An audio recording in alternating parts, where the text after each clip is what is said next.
देंगे तभी, इसका थोड़ा सा आप ध्यान रखिएगा। अब हम बात करें हैं कि संविधान में जिन 22 भाषाओं का उल्लेख किया गया है वे 22 भाषाएं कौन कौन सी हैं। तो पहले तो हमें ये ध्यान रखना है कि हमारा संविधान लागू कब हुआ था। तो हमारा जो संविधान है ये लागू हुआ था 26 जनवरी 1950 ईस्वी को। और इस समय यदि भाषाओं की बात की जाए तो संविधान में कुल कितनी भाषाएं थी? 14 भाषाएं थी जिनको मान्यताएं दी गई थी। कभी यदि आपसे पूछ लिया जाए कि हालांकि इनका कोई क्रम नहीं है, लेकिन फिर भी यदि आपसे पूछ लिया जाए कि 14वें नंबर की या 14वें क्रमांक की जो भाषा है वो कौन सी है, तो इसका जो उत्तर है वो आपको क्या करके आना है? संस्कृत। यानी 14वें नंबर की यदि भाषा, 14वें क्रमांक की यदि भाषा आपसे पूछी जाती है तो उसका उत्तर आपको क्या करना पड़ेगा? संस्कृत। अब हम बात करते हैं कि ये जो 14 भाषा है इसके बाद 15वें नंबर की भाषा से बात करेंगे हम। तो सबसे पहले मैंने बताया था आपको कि एक तो 21वां संविधान संशोधन,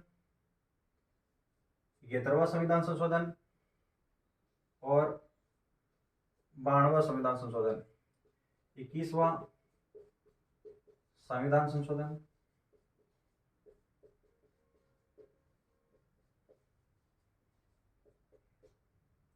उसके बाद में 71वां संविधान संशोधन और 92वां संविधान संशोधन।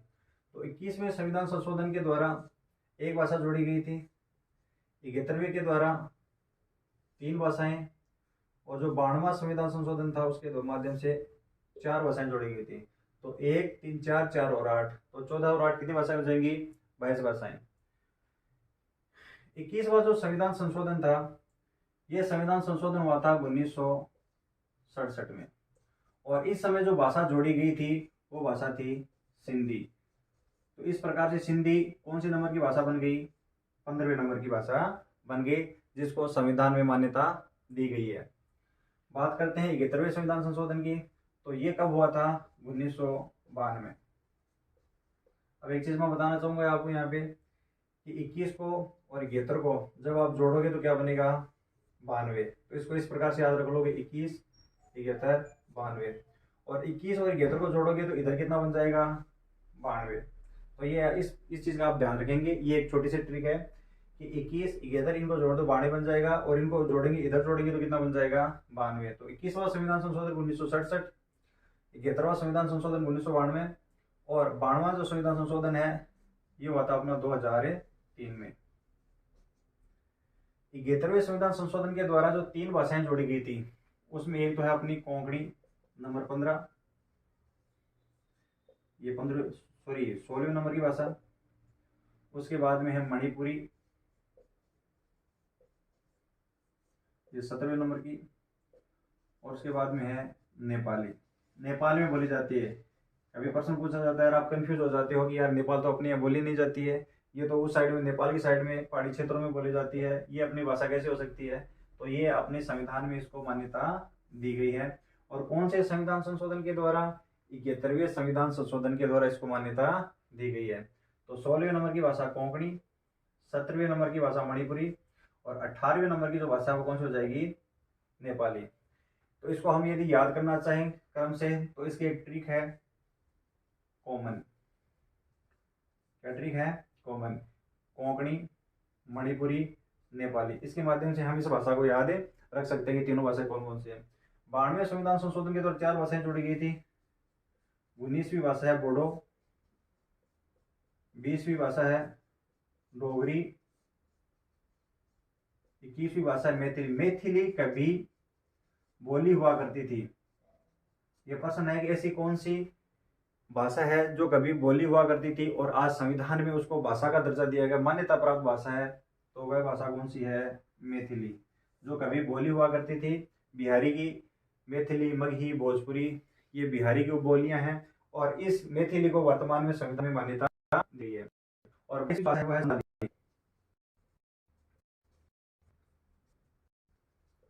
तो इस प्रकार है बोडो,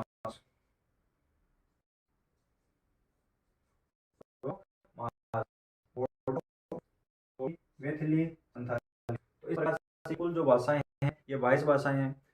हम भाषाओं का हमने अध्ययन कर लिया, संस्कृत भाषा को हमने देखा, तो बाकी भाषाएं जो बच गई वो 13 भाषाएं कौन सी हैं, तो उनका अध्ययन करेंगे।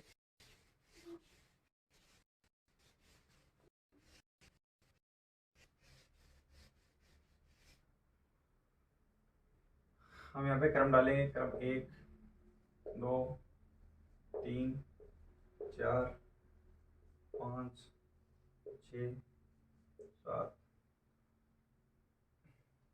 8 9 10 11 12 13 और 14 नंबर पे मैंने आपको बताया था कि आपको याद रखनी है संस्कृत। संस्कृत है वो तृतीय भाषा है, और संस्कृत के साथ ही एक तृतीय भाषा और बोली जाती है। अपने यहाँ जो 10वीं की जो परीक्षाएं होती हैं उसमें हम देखते हैं कि तृतीय भाषा के रूप में ज़्यादातर यहाँ संस्कृत और हिंदी, ये 2 भाषाएं, संस्कृत और उर्दू सॉरी, इसके अलावा एक अपनी राजभाषा हिंदी। तो ये 3 भाषाएं, इनका तो वैसे ध्यान रखोगे, हिंदी है, उर्दू है और संस्कृत है। हिंदी और उर्दू का ये ध्यान रखोगे, ये दोनों ही जो भाषाएं हैं ये खड़ी बोली की बेटियां हैं। कभी आपसे पूछा जाए कि खड़ी बोली की बेटियां कौन कौन सी हैं, तो खड़ी बोली की बेटी कौन कौन सी भाषाएं हैं, एक तो है हिंदी और दूसरी कौन सी है, उर्दू। अब हम बात करेंगे यहाँ से क्रम से, तो भारत के मानचित्र में हम देखते हैं कि सबसे ऊपर की तरफ है जम्मू कश्मीर, तो वहाँ पे जो भाषा बोली जाएगी वो है कश्मीरी। नीचे की तरफ आते हैं, तब आती है नंबर 2 पे पंजाबी। नीचे आते हैं तो राजस्थानी को अभी तक संविधान में मान्यता मिली नहीं है। राजस्थान से नीचे आते हैं तब आता है गुजरात, और गुजरात में बोली जाती है गुजराती। गुजरात से नीचे आते हैं तो महाराष्ट्र में बोली जाती है मराठी। उसके बाद जब नीचे चलते हैं तो कर्नाटक में बोली जाती है कन्नड़। कर्नाटक से नीचे की तरफ चलेंगे तो केरल, और केरल में जो भाषा बोली जाएगी मलयालम। केरल के समीप है तमिलनाडु, तमिलनाडु में बोली जाएगी तमिल। ऊपर की तरफ चलते हैं तो आंध्र प्रदेश और तेलंगाना, तो वहाँ पे बोली जाएगी तेलुगु। ऊपर की तरफ चलते हैं उड़ीसा, तो उड़ीसा में बोली जाएगी उड़िया। उड़ीसा से ऊपर की तरफ चलते हैं तो पश्चिम बंगाल, वहाँ पे बोली जाएगी बांग्ला। और ऊपर की तरफ चलते हैं तो थोड़ा, तो वहाँ पे असम में बोली जाएगी असमिया। तो इस प्रकार से ये 11 भाषाएं, 12 13 14, हिंदी, उर्दू और संस्कृत। और 15वें नंबर की भाषा 21वें संविधान संशोधन के द्वारा सिंधी, 71वें संविधान संशोधन के द्वारा 16, 17, 18 कोंकणी, मणिपुरी, नेपाली, और 92वें संविधान संशोधन 2003 के द्वारा 19, 20 और 21, 22 क्रमांक की भाषाएं जोड़ी गई थी, बोडो, डोगरी, मैथिली और संथाली। ये हमने हिंदी के जो संवैधानिक जो प्रावधान थे उसका हमने अध्ययन किया कि हिंदी के संवैधानिक प्रावधानों में अनुच्छेद 120 में क्या है, 210 में क्या है, और 343 से लेकर 351 में क्या है। भाग 5 संघ सरकार, भाग 6 राज्य सरकार और भाग 17 राजभाषा। इनका हमने मोटे रूप से हमने अध्ययन किया था।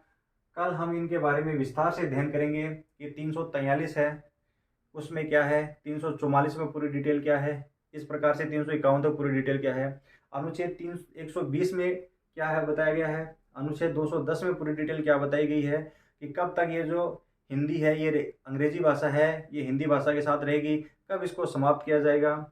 हिंदी को बढ़ावा देने के लिए राजभाषा आयोग का गठन किया गया, तो उसमें कुल कितने सदस्य थे, कौन उसके अध्यक्ष थे, उसकी समीक्षा के लिए जो राजभाषा जो समिति बनाई गई थी उस राजभाषा समिति के अध्यक्ष कौन थे, किसने उस बात का विरोध किया था, किसने समर्थन किया था। इन सब बातों का जो अध्ययन हम अगली क्लास में देखेंगे कि क्या है और क्या नहीं है।